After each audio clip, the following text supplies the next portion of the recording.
Hey there, welcome to today's video. Today we're going to dive into an interesting problem that might have crossed your mind at some point.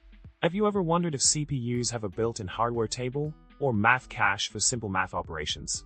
You know, things like square roots, divisions, or basic arithmetic calculations. It's a fascinating concept to think about, isn't it? Now, let's talk about the solution to this intriguing problem. Well, it turns out that CPUs don't actually have a pre-calculated cache for these math operations.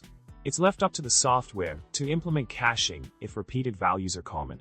In fact, even operations like floating point division or square roots, which can be slower, aren't cached in the hardware of modern CPUs.